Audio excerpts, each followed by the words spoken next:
చూస్తుంది ఇక్కడ హుంసా గ్రామానికి వెళ్ళే దారిలో ఇదంతా కూడా పంట పొలాలు. అయితే గత 3 రోజుల నుంచి కూడా ఈ వరద ఏదైతే మంజీరా నిజాం సాగర్ గేట్లు ఎత్తడం వల్ల మంజీరాకు సంబంధించిన నదీ పరివాహక ప్రాంతం అంతా కూడా పూర్తిగా వరదలతో మునిపోయిన పరిస్థితి కనిపిస్తూ ఉంది. అయితే ఈ 3 రోజుల నుంచి కూడా అసలు ఇక్కడ కనీసం వెళ్ళడానికి కూడా దారి కూడా లేని పరిస్థితిలో ఈ రోజే ఇక్కడ కొద్దిగా వరద జరిగింది. మేము మా కాపాడుకోవాలన్నట్టు మేము వచ్చినాం, కానీ ఏ విషయం గురించి కూడా ఆలోచన చేయలేము.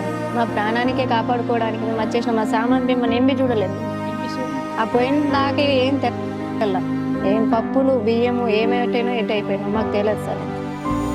కాపాడుకుంటే ఏమైనా చేయొచ్చు, ఎక్కడైనా అడిగి తినచ్చు, కానీ తినచ్చు.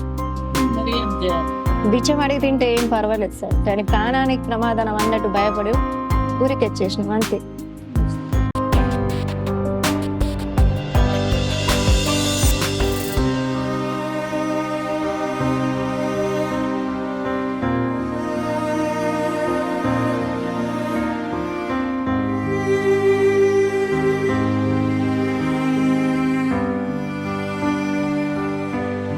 వేల ఎకరాల పంట పొలాల ఈ వరదకి మొత్తం పంట నష్టము అయిపోయిందని చెప్పేసి కూడా చాలా మట్టుకు చాలా ఆవేదన వ్యక్తం.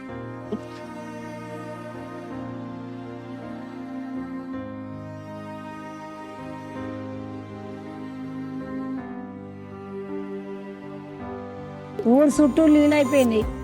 ఊరు చుట్టూ నీళ్ళు తర్వాత ఇక మాకు అందరు వచ్చిన నీళ్ళు ఇక్కడ వచ్చిన నీళ్ళు అని అన్నారు.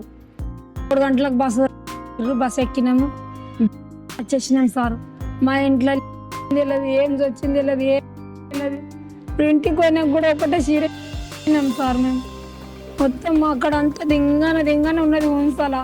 పిల్ల తల్లి నిండు మనిషిగో ఆమె పిల్ల తల్లి మొత్తం అది అన్నీ ఏం కూడా లేదు మంచిగా.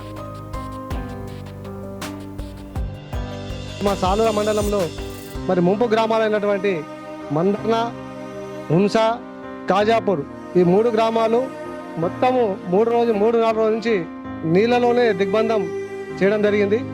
మరి ఈరోజు ప్రభుత్వ అధికారులు స్పందించి పోలీస్ యంత్రాంగం కానీ రెవెన్యూ యంత్రాంగం కానీ మరి ఇక్కడ స్థానిక ఎంపీడీఓ గారు కానీ నుంచి 3-4 రోజుల నుంచి మరి హుంస, మందర్న, కాజాపూర్ 3 గ్రామాల ప్రజలకు కూడా మరి మా మండలం సాలూర మండలం హెడ్ క్వార్టర్కి పబ్లిక్ అందరికీ తరలించడం జరిగింది.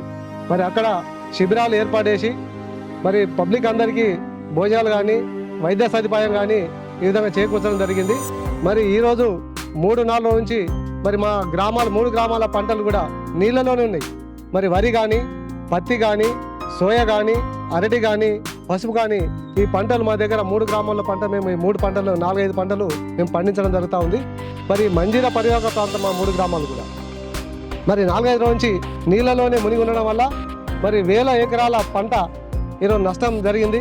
కాబట్టి ప్రభుత్వం వెంటనే స్పందించి మరి ఏ విధంగా మరి వ్యవసాయ అధికారులకు పంపించి సర్వే చేస్తారా, రెవెన్యూ అధికారులకు తీసుకొచ్చి సర్వే చేస్తారా, ఏ విధంగా సర్వే చేస్తారో మరి సర్వే చేసి ఇక్కడ 3 గ్రామాల రైతాంగాన్ని ఆదుకోవాలని మేము కోరుతా ఉన్నాం.